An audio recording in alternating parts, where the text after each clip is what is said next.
안녕하세요. 책 읽어주는 몽실맘이 화요일에 오늘은 비가 그쳤어요. 어제는 그렇게 내리던 비가 오늘은 맑게 화창하게 개었네요. 그래도 여러분에게 어제는 책을 못 읽어드렸잖아요. 그래서 오늘은 그 다음을 이어나갈까 합니다. 여러분 들을 준비 되셨나요? 그럼 다음으로 이어갈게요. 물론 어른들에게는 이런 기회조차 주어지지 않는다. 다 컸다고 봐주는 구석이 없다. 너무 아파서 화를 내는 사람에게 넌 지금 슬퍼서 그런 거야. 겁내지 말고 충분히 슬퍼해도 괜찮아 라고 말해주지 않는다. 그저 정말 성격이 이상한 사람, 가까이 하면 피곤한 사람으로 취급할 뿐이다. 우리는 실수해서 속상한 사람에게 그러니 내가 뭐라고 했니? 진작 좀 준비하라고 했지. 라고 하면서 감정을 숨기도록 조장하고 연인과 헤어져서 슬퍼하는 사람에게 남자가 걔밖에 없냐? 당장 소개팅 하자라며 감정을 덮어두도록 부추긴다. 지금 이 순간의 감정이 무엇인지 정확하게 느끼고 숨겨진 의미를 해석하고 올바르게 다루도록 연습할 기회를 박탈내버리고 만다.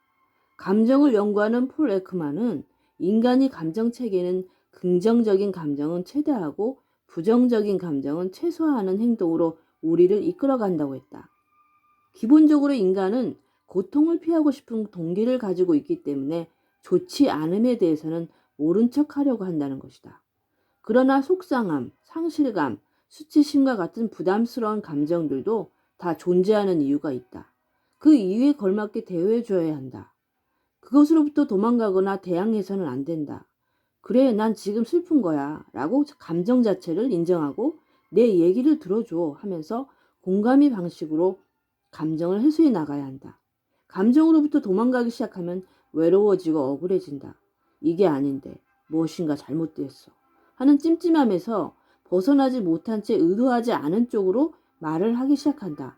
잘못 선택한 감정이라도 일단 들어선 길이기에 다시 돌아오지 못하고 제대로 된 감정과는 점점 멀어진다. 마음과 일치하는 말을 하려면 먼저 감정과 친해져야 한다. 감정과 말을 헛갈리지 않게 연결시키는 능력이야말로 넉넉한 말 그릇이 되기 위한 핵심 요소다. 감정에 서툰 사람들. 어린 시절부터 국어, 영어, 수학을 배우느라 감정을 배우지 못하면 자라면서도 감정이 서툴다. 지나치게 인색하거나 넘치게 사용한다. 자기 마음 한편에서 일어나는 감정의 색을 모른 척하면 자신에게 유리하다고 판단되는 감정만 보여주면서 살게 된다. 특히 그 분노라는 감정에 익숙해진다. 좋을 때는 표현도 안 하다가 억울한 일에만 반응하며 눈을 부라리고 목소리를 높이게 된다. 이른바 분노 중독이다. 화를 내면서 스스로 힘을 가지고 있다고 착각하며 점점 거친 말, 센 말만 찾게 되는 것이다. 슬픔이라는 감정만 사용하려는 사람들도 있다. 원하는 것을 이루지 못했거나 가지지 못했을 때 무작정 슬픔과 우울함 속으로 빠져든다. 적극적으로 해결해 보려는 의지를 스스로 꺾고 주변의 관심과 위로를 기다리면서 삶을 소비한다. 화병과 우울증이야말로 감정에 서툰 사람들이 자주 걸리는 덫이다. 자신이 감정과 어울려 살지 못하면 자신과 대화하는 것은 물론 다른 사람들과 대하고 어울리는 것에도 서툴 수밖에 없다. 감정을 정확하게 알지 못하니 엉뚱한 곳에서 감정이 넘치고 말이 샌다. 얼마 전 함께 대화를 나누었던 회사원도 그랬다. 후배 한 놈 때문에 아주 죽겠습니다. 후배라고 처음 들어와서 좀 키워보려고 공을 들였거든요. 모르는 것도 하나하나 일러주고 실수해도 눈 감아주면서 기회를 여러 번 줬는데 입사한 지가 언제인지 아직도 제대로 일을 못해요. 실력이 늘만한도 한데 당체 나아지질 않아요. 제가 언제까지 뒤를 봐줘야 하나고요. 그는 화가 많이 나 있었다. 얼마 전에는 후배에게 도대체 입사한 지가 언제인데 이것밖에 못하냐? 다른 일을 알아봐야 하는 거 아니야? 하고 말해버렸다고 한다. 순간적으로 감정 조절을 못한 것은 맞지만 너무 화가 나서 참을 수가 없었다고 털어놓았다. 일단 나는 그에게 이런 질문을 던졌다. 그때 후배를 보면서 그 어떤 감정을 느끼셨나요? 화가 나죠. 참을 수가 없더라고요. 네, 그럼 화를 내면서 얻고 싶으셨던 것은 무엇이었나요? 얻고 싶은 것이요? 후배가 긴장도 좀 하고 정신 차리면서 일하기를 바랐죠. 화내는 선배를 보면서 후배는 무엇을 배웠을까요? 네, 글쎄요. 저 녀석도 한다고 하는 건데 그런 말을 들으니 서운하긴 했겠죠. 나는 얼핏 보면 화로 보이는 감정도 원래는 화가 아니었을 수도 있다고 말해주었다. 감정은 미묘하게 원래의 색을 바꾸기 때문에 자신이 진짜 감정을 알아차리려면 처음에 가졌던 기대가 무엇인지를 따져보아야 한다. 나는 그에게 상대방이 오해하지 않게 만들려면 먼저 자신이 오리지널 감정을 찾아야 한다고 설명했다. 잠시 후 그가 입을 열었다. 그럼 제 오리지널 감정은 실망감이었던 것 같네요. 첫 후배이기도 하고 충분히 해줄 거라고 믿었는데 그렇지 못하니 실망한 거죠. 실망이 화로 둔갑해 버렸네요. 뭐 그런 셈이네요. 후배에게 화가 아닌 실망으로 표현했더라면 어떻게 달라졌을까요? 물론 제가 그렇게 몰아붙이지 않았다면 후배도 자신이 속마음을 좀 털어놓았을 것 같다는 생각이 드네요. 실망해서 화가 난 것 아니냐고 생각할지 모르지만 실망과 화는 전혀 다른 감정이다. 실망이라고 생각하면 너에 대한 믿음과 앞으로의 기대에 대해 함께 말할 수 있는 기회가 생기지만 화라고 생각하면 너 때문에 생긴 분노만 남겨질 가능성이 높다. 결국 상대방에게 감정을 표현하는 것은 그것을 통해서 얻고 싶은 게 있기 때문인데 화의 목적은 상대방을 물러서게 하고 웅크리게 만드는 데 있다. 선배가 화를 내면서 말하면 후배는 속뜻을 헤아리기는커녕 야속하다며 화를 낸 사람을 원망하게 된다. 결국 원하지 않은 방향으로 대화가 흘러가 버린다. 이것은 감정이 원했던 게 아니라 감정은 정신을 해치려 온 도둑이 아니라 도와주기에 찾아온 친구다. 당신이 말이 가야 할 방향을 알려주는 길잡이다. 그러니 감정이 어떤 얼굴을 하고 있는가를 제대로 보아야 제대로 말할 수 있게 된다. 진짜 감정 찾기. 나는 그때 감정을 느꼈다. 왜냐하면 내가 라는 기대 생각을 가지고 있었기 때문이다. 그러니까 다시 생각해보면 내가 느낀 첫 감정은 멋멋이다. 감정이 서툰 사람들은 특히 가정이나 친구 간이 모임에서 종종 찾아볼 수 있다. 아니, 오히려 이렇게 가까운 사람들끼리 모인 곳에서 서툰 감정 때문에 발생하는 갈등이 많은 편이다. 언제부턴가 우리 부부는 화장실 청소 때문에 옥신각신하기 시작했다. 나는 다른 것은 몰라도 일주일에 한 번 하는 화장실 청소만큼은 남편에게 꼭 해달라고 부탁했다. 그런데도 불구하고 잘 지켜지는 것 같지 않았다. 몇 번을 꾹 참고 넘어가던 나는 아마도 몇 번이나 안 하고 넘어가는지 세고 있었던 것 같다. 유난히 몸이 고되던 어느 날 신랑이 뒤통수에 대고 이렇게 소리쳤다. 지금 나 무시해? 내가 분명히 청소해달라고 했잖아요. 갑자기 험악한 표정을 하고 달려드는 아내를 보며 남편은 흠칫 놀라더니 알겠다며 화장실로 들어갔다. 그때 시간은 밤 12시. 화장실로 들어가는 그의 옆 얼굴을 지켜보다가 나는 야근에 찌든 그의 두 눈을 발견했다. 아차 싶었다. 그때서야 그가 어제 새벽에 들어왔다는 게 생각났다. 마음이 불편해지기 시작했다. 앉아있지도 못하고 화장실 문 앞을 서성이면서 내가 그토록 화장실 청소에 집착한 이유가 무엇인지 생각하기 시작했다. 내가 원하는 건 이런 게 아니었는데 내가 알아차리지 못한 내 오리지널 감정 무엇이었을까? 내가 남편에게 하고 싶었던 진짜 말은 무엇이었을까? 나는 그때 짜증을 느꼈다. 왜냐면 내가 부탁한 것은 꼭 들어줄 것이라는 기대를 가지고 있기 때문이다. 그러니까 다시 생각해보면 나의 진짜 첫 감정은 서운함이었다. 나는 서운했었다. 화장실 청소를 해달라는 내 말을 귀담아 듣지 않은 것 같아서 서운했던 거다. 혼자서 서운한 감정을 창고에 쌓아놓고 그것에서 악취가 나기 시작하자 그대로 터뜨려버렸다. 분노라니 그것은 함께 아이들을 키우며 함께 일하는데 내 고단한 반려자에게 전하고 싶은 마음이 아니었다. 30분을 아까보다 더 지친 얼굴로 등장한 남편에게 나는 작은 소리로 말했다. 소리 질러서 미안해요. 내가 서운했었나 봐. 자기가 내 부탁을 모른 척하는 것 같아서. 내 말을 귀담아 듣지 않았다고 느꼈나 봐. 남편은 그제야 안도의 한숨을 내쉬며 자기도 미안하다고 말했다. 동시에 내 부탁을 기억하고 있었노라고. 다만 감기 기운이 있는지 한동안 몸이 좋지를 않아서 조금 놓쳤다는 말을 덧붙였다. 뒤늦게 진짜 감정을 알아채고 그것을 솔직하게 나눈 후에야 우리는 다시 평온한 대화를 이어갈 수 있었다. 순간의 감정이 압도되면 사고 기능이 위축되기 때문에 많은 정보들을 놓치게 된다. 생각해보면 그동안 남편이 계속해서 청소를 모른 척하는 것은 아니었다. 내 눈에 흡족하지 않았을 뿐 그는 어쨌든 약속을 지켜왔다. 짜증과 분노가 내가 마비되어 그 순간 그의 사정에 대해서는 눈꼽만큼도 배려하지 못했던 것이다. 이런 비극은 순식간에 벌어진다. 창고에서 방출하듯 한꺼번에 쏟아낸 말은 하나 찰나의 관계에 어그러뜨린다. 평소에 진짜 감정을 인지하는 연습을 하지 않으면 감정이 당신을 덮칠 때 철이 자식에 달라붙듯 익숙한 몇 가지 감정만이 자동적으로 쏟아져 나오고 그것이 당신의 말을 결정하게 된다. 감정이 진짜 목적을 마주하지 못하면 당신의 말은 갈 곳을 잃는다. 상대방에게 강렬한 인상을 남길지는 모르지만 그것은 떠도는 말이 되고 당장은 시원하겠지만 결국 사람들을 멀어지게 만든다. 만약 미안한지도 괜히 툴툴거리는 남편, 불안하기 때문에 지르는 엄마, 고마움을 빈정거림으로 표현하는 먼 친척, 부러워하는 험담하는 친구처럼 말이다. 당신이 말그릇 안에는 얼마나 다채로운 감정들이 살고 있는가? 그 감정들은 제때 어울리는 상황에 정확히 나타나는가? 당신은 그 와중에서 진짜 감정과 가짜 감정을 구분할 수 있는가? 감정 분석하기. 요즘에는 작은 가전제품 하나만 사도 딸려오는 매뉴얼이 거의 책 한 권 분량이다. 부품 설명부터 시작해서 취급시 주의사항 등 온갖 내용들이 빼곡하게 들어차 있다. 이걸 누가 다 읽어 하면서 보통 받은 사람대로 서랍 안에 넣어도 버리는데 그러다가도 그거 어디다 뒀지 하며 다시 찾아볼 때가 있다. 바로 제품이 제 기능을 하지 못할 때다. 부품에 문제가 생기거나 성능이 예전 같지 않을 때면 보지 않았던 매뉴얼을 들춘다. 그럼 웬만한 것들은 거의 해결되는 편이다. 물론 그래도 안 되면 전문가의 도움을 받아야 하지만 나는 감정에 관해서도 참고할 만한 매뉴얼이 필요하다고 생각한다. 매일 감정의 목줄을 달고 살아갈 수는 없지만 어떤 이유로 보든 감정이 삐걱삐걱된다고 느낄 때는 총체적인 점검이 필요하다. 감정은 찰나지만 자세히 들여다보면 몇 개의 단계를 거쳐 나타나고 사라진다. 감정에 끌려가지 않고 주의 노릇을 하기 위해서는 이것을 하나의 온전한 프로세스로 이해할 필요가 있다. 제대로 알아야 내 것처럼 사용할 수 있으니까 말이다. 출현, 자각, 보유, 표현, 완결. 출현, 자각, 보유, 표현, 완결.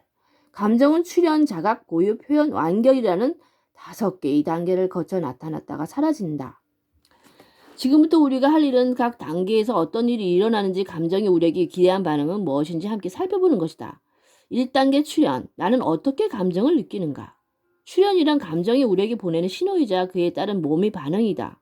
어떤 자극이 주어지면 내가 그것이 정체를 알아내고 호불호를 판단하기 이전에 몸이 먼저 반응한다. 그리고 그 반응이 심장의 두근거림, 손떨림, 동공의 확장, 체온이 상승, 얼굴이 화끈거림, 몸이 경련, 가슴이 조임, 위장이 쓰림 등 다양한 방식으로 나타난다. 만약 이 몸의 신호를 잘 알아채는 사람이라면 감정이 더 예민하게 반응할 수 있다. 그러나 요즘 사람들은 외부의 소음과 자극에 반응하느라 몸이 보내는 신호에 예민하지 못하다. 카페인과 니코틴, 설탕과 알코올 중독된 상태라면 몸의 소리를 들을 길이 없다. 몸은 신체적 기능을 담당할 뿐 아니라 감정의 신호를 받아들이는 통로이기도 하므로 몸이 막혀 있으면 진짜 감정에 닿는 게 어려워진다. 그럴 때는 명상이나 요가를 통해 몸이 보내는 신호에 귀를 기울이는 훈련을 하면 좋다. 바쁘다는 이유로 무시했던 몸의 감각들을 살리기 위해 호흡, 땀, 체온 변화, 심장소리, 혈류의 움직임 등에 집중해보자. 머리로 생각하는 시간 대신 몸을 느껴보는 시간, 감각을 바라보는 시간, 몸의 변화를 찾아보는 시간을 통해 온몸을 관통하는 자극들을 의식해보자. 몸은 우리에게 조용한 방식으로 말을 건다. 그래서 귀를 기울여야 그 소리를 들을 수 있다. 감정과 어울리기 위한 첫걸음은 당신이 몸이 말을 하고 있다는 것을 아는 것, 하루 중에 잠시라도 몸에 집중하며 미세한 신호들을 감지하기 위해 노력하는 것이다. 2단계 자각. 지금 떠오르는 감정의 이름 무엇인가? 신체 반응이 출현하면 그 다음 단계로 지금 내가 느끼는 감정의 정체를 구체적으로 그려보는 과정이 일어난다. 예를 들어 심장의 두근거림 증상이 일어나는데 평소 좋아하던 사람이 눈앞에 있다면 우리는 그것을 설렘이라고 판단할 것이다. 그런데 평소에 무섭게 나를 꾸짖었던 선배 앞에서 우리는 그것을 불안함이라고 판단할 것이다. 그러나 항상 감정을 명확하게 자각할 수 있는 것은 아니다. 감정은 단독으로 행동하지 않고 무리지어 움직이는 경우가 많기 때문이다. 시원섭섭하다는 말처럼 말이다. 슬프기도 하고 기쁘기도 하고 좋기도 하고 아쉽기도 하고 감정은 페이스트리처럼 여러 층을 이루고 있기 때문에 파악하기가 쉽지 않다. 게다가 감정은 순식간에 얼굴을 바꾼다. 감정은 정확한 것보다 익숙한 것을 좋아한다. 살면서 다양한 감정을 경험해 보지 못했거나 억누르거나 조종당해온 사람일수록 낯선 감정을 불편해하게 여겨 빨리 벗어나고 싶어한다. 오랫동안 희망을 느껴본 사람이 희망을 느껴본 적이 없던 사람이, 기대와 기쁨을 누리지 못하고 어린 시절 불안에 익숙했던 사람이 고요함과 안락함을 견디지 못하는 것처럼 아무리 좋은 감정들이 할지라도 익숙하지 않으면 무시하려고 한다. 그래서 오랫동안 특정한 감정에만 노출된 사람일수록 감정의 얼굴이 더 빨리, 더 자주 바뀐다. 느낌에 대한 신뢰가 없기 때문에 낯선 사람 감정을 피하거나 왜곡시켜버린다. 반면 어릴 때부터 감정을 존중받아온 사람, 자연스럽게 감정을 표현하고 나누는 관계를 맺어본 사람들은 다르다. 그들은 감정을 그대로 알아차리고 그것으로부터 도망가지 않는다. 위장된 감정들 사이에 숨어 있는 진짜 감정을 찾아낸다. 진짜 감정을 찾는 것이 중요한 이유는 그 안에 말하고 싶은 핵심이 있기 때문이다. 감정은 우리에게 무엇인가를 알려주려고 한다. 감정의 이면을 잘 살펴보면 전하고 싶은 속내, 간절히 바라는 욕구, 이루고 싶은 목표들이 숨겨져 있다. 어떤 감정이 문을 여는가에 따라 그것과 닮은 말이 따라온다. 따라서 마음과 다른 말을 하지 않기 위해서는 복잡한 감정들 사이에서 진짜 감정을 인식하는 연습이 필요하다. 얼마 전 후배와 식사를 하고 있는데 후배의 엄마로부터 전화가 걸려왔다. 전화를 받은 후배는 옥신각신하더니 됐다고 내가 알아서 해요 하는 말로 대화를 마무리하더니 고개를 숙인 채 전화기만 만지작거렸다. 무슨 일 있어? 아니요, 자꾸 음식을 해서 보낸다잖아요. 잘 먹지도 않은데. 그랬구나. 그 말을 들을 때 기분이 어땠는데? 죄송하죠. 몸도 안 좋으신데. 짜증난 게 아니라 죄송한 거였구나. 네? 네, 제가 짜증내는데 익숙해졌나 봐요. 후배는 고마움과 미안함 대신 짜증이라는 감정의 문을 열었다. 짜증의 문고리를 돌리고 나니 그 감정이 맞는 단어와 말투가 뒤따라 나왔다. 만약 후배가 엄마 음식 보내지 마요. 자취하면서 안 챙겨 먹을까 봐 걱정하시는 건 알아요. 근데 엄마 몸도 안 좋잖아. 보내주셔도 제가 잘 안 먹게 되니까 미안해서 그래. 엄마 걱정 안 하게 제가 스스로 잘 챙길게요 하고 진짜 감정을 전했다면 관계는 어떻게 달라졌을까? 그 전화를 끊고 나서 엄마는 어떤 마음으로 하루를 보내게 됐을까? 무뚝뚝한 아버지 밑에서 감정을 절제하며 살았던 아들이 아버지에게 진심을 말하려면 어떻게 해야 할까? 일단 먼저 자신이 진짜 감정을 알아차려야 한다. 그 핵심 감정을 의식하지 않으면 두 사람 사이에 자리 잡은 익숙한 감정을 따라 결국 똑같은 대화를 반복하게 된다. 어색하고 쑥스러워서 그런 말을 못하겠다고 손사래를 치지만 그것은 역시 부끄러움이라는 익숙한 감정에만 기울을 기울이고 있다는 뜻이다. 숨바꼭질 중인 감정을 찾아내야만 마음속의 말을 할 수 있다. 적어도 후회하는 말을 줄일 수 있다. 감정을 제대로 다루지 못하는 사람일수록 욱하며 반응하거나 좋아 혹은 싫어와 편안해 또는 불편해로 감정을 이분화한다. 대화 중에 감정을 지각하는 능력을 키우려면 3초 동안 진짜 감정을 찾는 연습이 필요하다. 나는 이것을 잠시 멈춤 질문이라고 부른다. 감정이 출현한 그 순간 3초 동안 아래 질문을 되새기며 스스로에게 답하는 것이다. 지금 이것은 어떤 감정일까? 이 감정이 내게 말하는 것은 무엇일까? 후배의 저 통화 장면으로 되돌아가 보자.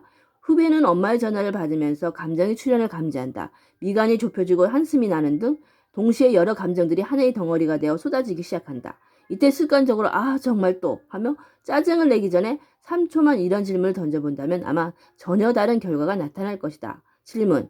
지금 이것은 어떤 감정일까? 대답. 짜증인가? 미안함인가? 아니면 고마움? 죄책감? 질문. 이 감정이 내게 말해주는 것은 무엇일까? 대답. 음식을 버리고 나면 엄마한테 미안하고 죄책감이 든다. 그것이 나를 불편하게 한다. 하지만 엄마는 나를 걱정해서 그러는 거니까 상처받지 않게 그 부분을 설명해야겠다. 이 방법을 이용하면 인식할 새 없이 흘러가 버리는 감정을 객관화시켜 천천히 바라볼 수 있게 된다. 더불어 본질적인 메시지를 집중할 수 있게 된다. 당신 하루에 몇 가지 감정을 알아채는가? 의식하지 않고 그대로 쏟아내는 습관적인 감정은 무엇인가? 서운함과 당황스러움을 어떻게 구분하고 느끼는가? 짜증과 불안의 감정을 명확히 다르게 인식하는가? 위 질문에 답하기 위해서는 감정에 관심을 가지고 이름표를 달아주는 연습이 필요하다. 처음에는 낯설겠지만 가까이 지내고 싶은 친구의 이름도 모르면서 친해질 수 없는 노릇이다. 3단계 보유. 어떻게 감정을 보관하고 조절하는가? 다음은 감정을 보유하는 단계다. 알아차린 감정을 무작정 쏟아내지 않고 말그릇 안에 보관하기 위해서는 감정에 압도당하지 않으면서 스스로 진정시키는 능력이 필요하다. 감정을 주체하지 못하는 사람들은 부정적인 감정이 느껴지면 다 내 탓이야 라고 남을 원망하거나 반대로 다 내 잘못이야 라며 자책감으로 무너지기 쉽다. 말그릇이 감당하지 못한 쏟아진 말은 대개 후회를 낳는다. 공간이 비좁아 새어나간 말은 정돈되어 있지 않기 때문에 누군가에게 상처를 주기도 하고 당신에게 찾아올 좋은 기회를 날려버리기도 한다. 그렇다면 감정을 보유할 줄 아는 사람들은 어떤 특징을 지녔을까? 꽤 오랫동안 이 질문에 대한 답을 찾아다녔다. 어떤 사람은 지나가는 말에도 열을 내고 또 누군가는 꽤 기분 나쁜 말에도 좀 동요하지 않는다. 어떤 사람에게는 도저히 참을 수 없는 일이 다른 사람에게는 감당할 만한 일이 되는 이유는 무엇일까? 그것은 개인이 자존감과 깊은 상관관계가 있다. 자존감을 대중에게 처음으로 알린 미국의 심리학자 너세니얼 블랜드는 그의 책 자존감이 6기둥에서 자존감과 의사소통, 그 중에서도 감정의 상관관계에 대해 조명했다. 그는 자존감이 높은 사람일수록 다른 사람에게 관대하고 적절하게 의사소통할 줄 안다고 말했다. 자신이 생각이 가치 있다고 믿기 때문에 명확하게 표현하는 것을 두려워하지 않는다고 주장했다. 반대로 자존감이 낮은 사람은 다른 사람과 의사소통할 때 모호하게 이야기하며 대화 중에 부적절한 반응을 보이기 쉽다고 한다. 자신이 느낀과 생각에 자신감이 없어서 상대의 반응에 쉽게 불안을 느끼는 것이다. 특히 자존감이 낮은 사람은 불안이나 불확실한처럼 부정적인 감정과 마주했을 때 쉽게 자신의 실체를 드러낸다. 반대로 자존감이 높으면 부정적인 감정을 받아들이고 다루고 극복하는 일을 어려워하지 않기 때문에 겁을 먹거나 압도당할 가능성이 적다. 감정을 품어내는 힘은 분명 개인이 자존감과 깊은 관련이 있다. 대화 중에 참지 못하고 무작정 감정을 쏟아내는 사람이 내면에는 낮은 자존감이 자리 잡고 있기 때문이다. 체면 때문에 안 그런 척 하면서 감정 앞에서는 허약한 자존감을 드러낸다. 너 내가 우습게 보여? 어서 감히 이런 식으로 감정을 분출하는 사람이라면 더 말할 것도 없다. 타인을 위협하고 있는 듯 보이지만 실상을 감추고 싶은 무언가를 들킬까봐 겁을 먹고 있는 것이다. 부정이든 긍정이든 감정을 품어내고 다른 일은 내가 괜찮은 사람이라는 자기 존중과 나는 할 수 있다고 믿는 자기 효능감이 두 가지 심리적인 기반이 있어야 가능한 일이다. 물론 그 외에도 컨디션이 안 좋거나 극심한 시간 압박, 집중을 방해하는 주변 환경 속에 있기는 해도 감정은 쉽게 출렁인다. 감정 역시 에너지 자원이 하나이기 때문에 충전 없이 사용하면 한번 쉽게 닳아버린다. 참는 것, 버티는 것, 숨기는 것, 과도하게 사용하는 것 모두 감정을 방전시키는 일이다. 감정을 한번 꼬이기 시작하면 금세 마음을 어지럽히고 시끄러운 소리를 낸다. 무작정 참는 게 능사는 아니다. 오히려 주도적인 감정을 흘러갈 다른 길을 만들어줘야 한다. 이지영 저자의 정서조절 코칭북을 보면 인지적, 체험적, 생리적, 행동적 자원에서 감정을 조절하는 4가지 방법이 자세하게 나와 있다. 먼저 인지적 방법에 대해 알아보자. 인지적 방법이란 생각하는 방식을 바꿈으로써 감정을 조절하는 법이다. 현재 마주한 상황을 이성적으로 합리적으로 생각하려고 노력하고 상대의 기분을 객관적으로 이해하려고 애쓰면서 최대한 나에게 득이 되는 방향으로 사고하는 방식이다. 인지적 방법을 사용하는 사람들은 감정이 격하게 올라왔을 때 저 친구들 사정이 있었겠지, 왜 그랬을지 생각해보자와 같은 식으로 감정을 조절한다. 두 번째, 체험적 방법이란 정서를 충분히 느끼고 표현함으로 감정을 조절하는 법이다. 불쾌한 감정이라도 피하지 않고 오히려 충분히 음미하는 것, 혹은 기분 좋은 상상을 하면서 감정을 전환시키는 것, 타인과 자신의 감정에 대해 이야기하면서 느낌을 공유하고 공감과 위로를 얻는 방법 등이 여기에 속한다. 일을 제대로 처리하지 못한 동료 때문에 마음이 상했을 때 현재 감정에 집중할 수 있도록 혼자만의 시간을 갖거나 그에게서 도움받았던 일들을 떠올리며 감정을 진정시키거나 퇴근길에 친구와 한잔하면서 대화로 현재의 감정을 풀어낼 수 있다. 세 번째, 생리적 방법이란 신체 생리적인 요소를 변화시켜서 감정의 변화를 만드는 법이다. 복식 호흡이나 명상하는 것, 기분이 좋아지는 그림이나 사진을 보거나 마음에 드는 차 한 잔을 마시는 것 등을 말한다. 마지막으로 행동적 방법이란 적극적인 움직임을 통해서 감정을 변화시키는 방법이다. 음악을 듣거나 영화를 볼 수 있고 산책이나 운동 등 기분을 바뀔 수 있는 활동을 할 수도 있다. 혹은 적극적으로 사람 만나서 조언을 구하고 도움을 요청하는 것도 이 방법에 속한다. 감정이 휘몰아칠 때는 여러 가지 불순물들이 떠올라 가장 깊은 곳을 들여다보기 쉽지 않다. 하지만 어떤 것도 시간이 지나면 가라앉게 마련이다. 진흙이 떠올라 탁해 보이는 강물도 시간이 흘러 진흙이 바닥으로 가라앉으면 그제야 투명하게 그 속을 들여다볼 수 있다. 그러니 좀 기다려야 한다. 폭풍처럼 거센 감정이 나를 압도하더라도 아주 잠시 동안 때로는 숨을 크게 몇 번씩 내쉬는 것만으로 충분하다. 기다리면 떠올렸던 불순물이 가라앉고 그 사이로 진짜 감정 얼굴이 내비친다. 네, 이 정도라고요. 조금 있다가 와서 다시 자꾸 조금 있다가 와서 하는데 좀 늦어지죠, 여러분? 그게 제 말버릇인가 봐요. 이 말버릇 또 고쳐야 될 것 같아요, 정말. 말이 점점 빨라지네요. 시간을 보다 보면 이래요. 이 자체가, 핸드폰 자체가 끊겨지는 것이라서 한도가 있기 때문에 여러분, 양해 바랄게요, 여러분. 여러분, 오늘은 너무 빨리 읽은 것 같아요. 죄송해요. 항상 차분한 마음으로 여러분 저에게도 늘 차분한 마음으로 여러분들에게 다가가기를 원합니다. 조금씩 조금 나아지겠죠. 사람이 어떻게 완벽할 수가 있겠습니까? 정말 기분 좋은 하루가 되시길 간절히 소망합니다. 사랑합니다.